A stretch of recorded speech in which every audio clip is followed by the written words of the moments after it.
saya Muhammad Rifdan Bayhaqi. Saya akan mempresentasikan hasil UTS saya. Ya, saya akan memulai presentasi saya tentang konsumsi dalam Islam. Konsumsi dalam Islam yang saya ketahui adalah bagaimana kita mewujudkan suatu kemaslahatan duniawi dan maslahah ukhrawi. Masalah duniawi dapat berupa terpenuhinya kebutuhan dasar manusia seperti makanan, minuman, dan lain-lain. Sedangkan masalah ukhrawi, bagaimana kita melaksanakan kewajiban agama dengan baik seperti zakat, sholat, infak, dan lain-lain. Dan konsumsi dalam Islam ini bertujuan untuk memaksimalkan kebaikan atau maslahah, tetapi bukan memaksimalkan kepuasan atau maksimum utility sebagaimana yang ada di ekonomi konvensional. Artinya, dalam melakukan konsumsi, Islam mengajarkan untuk kita mengutamakan kebaikan tanpa mendahulukan bagaimana kita memperoleh kepuasan. Kepuasan hanyalah sebuah nilai tambah dari apa yang kita dapatkan setelah kita melakukan suatu kebaikan. 1. Fungsi utility. Pertama, completeness. Completeness ini berarti bagaimana setiap individu diberikan hak untuk menentukan mana yang menurutnya lebih baik di antara dua keadaan. Yang kedua adalah transitivity. Bagaimana setiap individu dapat mempertahankan atau konsisten dalam mengambil keputusan. Bagaimana seorang individu dapat menentukan pilihan dengan bijak dan mempertahankan pilihan tersebut. Yang selanjutnya adalah continuity. Continuity contohkan seperti seseorang.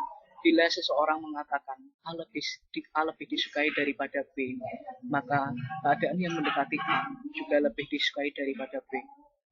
Seperti itu. 2. Tingkat substitusi marginal. Tingkat substitusi marginal adalah bagaimana kita dapat mengurangi suatu barang, misalkan itu barang A, dan untuk menambah barang B sebagai penggantinya. Ininya adalah bagaimana kita menukar komoditas dengan komoditas lain yang dalam literatur konvensional yang kita kenal dengan tingkat substitusi marginal. 3. Barang halal, haram, dan analisis kurva indifferent. Barang halal dan haram itu kita sudah ketahui bahwa Islam untuk melarang barang haram untuk digunakan. Dan itu merupakan grafik atau gambaran bagaimana kurva indifferent memisahkan antara barang halal dan haram. 4. Increasing utility. Semakin tinggi indifferent curve, berarti semakin banyak barang yang dapat dikonsumsi, yang berarti semakin tinggi tingkat kepuasan konsumen, sebagaimana digambarkan pada grafik tersebut. 5. Budget constraint, yaitu batasan suatu keinginan. 6. Optimal solution. Optimal solution itu bagaimana terjadi persinggungan antara kurva indifferent dan dengan budget. Baiklah, selanjutnya kita akan menginjak studi kasusnya. Saya mengutip dari jurnal Dampak Dana Zakat Produktif Basnas terhadap pemberdayaan usaha mikro kecil menengah UMKM di Kota Yogyakarta. Sebelumnya saya akan menjelaskan bahwa zakat itu sebetulnya adalah konsumsi dalam Islam, karena zakat itu termasuk kemaslahatan ukhrawi yang harus dilaksanakan di dunia, sebagaimana dijelaskan dalam kewajiban dalam Al-Quran, sebagaimana seorang muslim diwajibkan untuk membayar zakat jika hartanya sudah mencapai suatu syarat-syarat tertentu. Berikut adalah data UMKM pada tahun 2012 sampai 2017. Di sini saya dapat menyimpulkan bahwa perkembangan UMKM dari tahun ke tahun teruslah meningkat. UKM digambarkan, usaha kecil menengah digambarkan sebagai sektor paling penting di Indonesia karena perkembangannya terus meningkat yang dilakukan oleh masyarakat golongan menengah, akan tetapi dia mampu bertahan pada kondisi perekonomian yang berubah-ubah. Dan ini adalah dana zakat yang disalurkan oleh Basnas Kota Yogyakarta. UMKM akan berhasil apabila didukung oleh kemudahan dalam memperoleh modal. Namun di dalam lembaga keuangan banyak terjadi kesulitan dalam mengambil pembiayaan. banyak UMKM yang mengeluh akan kesulitan dalam mengambil pembiayaan karena banyak lembaga-lembaga keuangan menerapkan persyaratan-persyaratan yang bisa dibilang sulit untuk dipenuhi ataupun dilaksanakan oleh UMKM yang ada. Perkembangan kekinian memperlihatkan bahwa pembagian zakat umumnya dilakukan oleh lembaga zakat dengan cara konsumtif. Artinya bahwa mustahik-mustahik tersebut tidak dididik untuk melakukan suatu perencanaan, melakukan suatu pengelolaan secara baik, namun hanya bersifat sementara atau keberhasilan yang bersifat sesaat karena dengan cara konsumtif itu belum menyentuh para mustahik. Dan namun ada sebagian lembaga yang telah mencoba memberi zakat dengan cara produktif. Zakat produktif mempunyai banyak kemungkinan untuk memberdayakan ekonomi di masyarakat. Dengan zakat produktif, harta zakat yang diberikan oleh mustahik tidak akan habis dan akan terus digunakan secara produktif bagi usahanya, sehingga akan mengakibatkan kemaslahatan bagi dirinya dan untuk orang lain. Bahkan di salah satunya contohnya adalah Basnas Kota Yogyakarta melakukan pendistribusian Jogja Sejahtera yang berguna bagi UMKM yang untuk memberikan modal usaha serta pendampingan kepada mustahik yang diberikan permodalan tersebut. Artinya di sini mustahik akan dibekali sesuatu, tidak hanya diberi berupa modal saja. Dia akan mampu mengaplikasikan segala kemampuan yang diperoleh dari pelatihan tersebut agar nantinya dia dapat menimbulkan kemaslahatan atau kebaikan bagi dirinya maupun orang lain, khususnya dalam pengembangan usaha-usaha mikro miliknya. Di mana dengan bertumbuhnya usaha, mustahik akan menambah konsistensi pendapatannya yang diperoleh. Mustahik dapat menabung membiayai pendidikan anak, dan disinilah nantinya akan menjadi proses transformasi dari mustahik menjadi muzaki. Saya dapat menyimpulkan bahwa zakat di sini sangat berarti bagi seorang muslim, bahkan dapat membawa maslahat bagi orang banyak. Namun di sini perlu diikuti dengan pengembangan pendayagunaan zakat dengan baik, tidak hanya serta-merta mementingkan kepentingan tertentu atau yang bersifat sesaat, seperti contohnya tadi dengan cara konsumtif yang menurut saya tidak efektif bagi UMKM ataupun usaha mikro lainnya. Selanjutnya akan saya tambahkan materi mengenai rasionalitas konsumen muslim. Konsumen yang rasional tentunya akan memperhatikan atau memaksimumkan fungsi utilitas.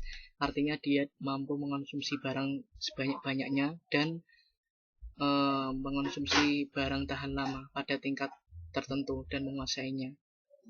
Akan tetapi, seorang konsumen yang mempertimbangkan matang, maka ia akan melakukan utilitas secara maksimum, yang juga memberikan kepuasan secara maksimum pula.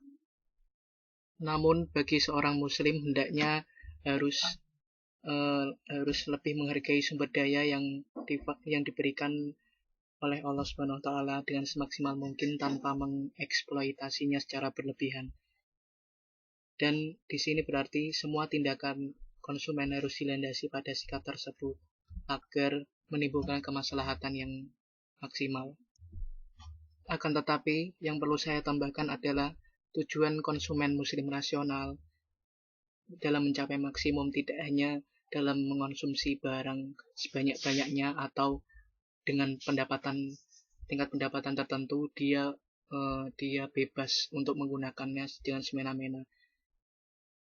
Akan tetapi yang harus dilakukan oleh seorang muslim sebaiknya adalah membelanjakan pendapatan dengan sesuai dengan amalan soleh yang diajarkan oleh agama yang dikehendaki oleh Allah Subhanahu wa taala. Fungsi tujuan konsumsi muslim merupakan fungsi dari jumlah barang yang dikonsumsi, jumlah barang tahan lama yang dikuasai, jumlah zakat, infak, sedekah, serta hak milik atau barang yang harus diberikan pada saudaranya yang membutuhkan. Jadi bagi pelaku konsumen muslim mempertimbangkan setiap barang yang akan dikonsumsi itu sangat penting. Namun juga tidak lupa untuk memenuhi kewajibannya sebagai seorang muslim, tidak hanya memikirkan hak-hak duniawi semata. Selanjutnya, dampak nilai Islam dalam berkonsumsi.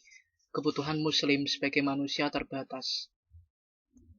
Sebagaimana kepuasan digambarkan pada utility function, mengalami fenomena diminishing return. Sebagai seorang muslim, tentunya harus mengkonsumsi secara tidak berlebihan dan sesuai kebutuhan wajar. Tingkat kepuasan yang digambarkan dalam indifferent curve bagi seorang muslim diinterpretasikan sebagai kebutuhan, bukanlah sebagai keinginan. Tingkat kepuasan tidak didasarkan atas banyaknya jumlah barang yang kita peroleh atas pendapatan yang kita terima.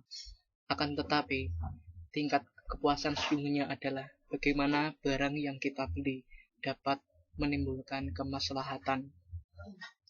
Oleh karena itu, seorang muslim tidak sekedar memperhitungkan besarnya jumlah barang yang diperoleh dari pemanfaatan dan haruslah meninjau pentingnya pemanfaatan barang yang kita peroleh atas pengeluaran total maksimal yang kita keluarkan.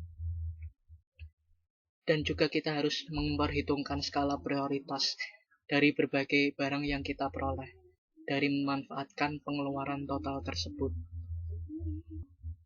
Seorang muslim tidak akan mengkonsumsi barang-barang haram, baik itu dengan cara mendapatkannya atau hal-hal lain yang menimbulkan atau dapat menyatakan barang tersebut haram menurut Islam.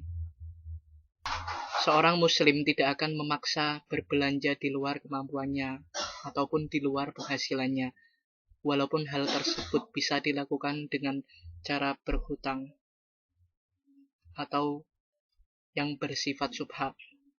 Karena kegiatan ini dapat menimbulkan, pertama, terkondisi untuk mempermudah masalah. Karena dengan kita mempunyai utang, tentunya akan ada kemungkinan itu dapat berupa positif dan negatif. Kedua, mempengaruhi orang lain untuk melakukan hal yang sama karena alasan gengsi atau prestis, atau yang kita jumpai oleh banyak orang untuk menuruti nafsunya dalam ingin menguasai barang atau memperoleh barang dengan cara berhutang dan lain-lain. Ketiga, akan menimbulkan kecemburuan sosial dan diskriminasi sosial, karena yang banyak kita jumpai di masyarakat adalah ketika seseorang mempunyai kemampuan tertentu, maka ada pula orang-orang atau sebagian orang yang mungkin cemburu atas apa yang diperoleh, sehingga kecemburuan itu nantinya juga akan berdampak negatif bagi orang itu sendiri ataupun berdampak negatif bagi orang lain.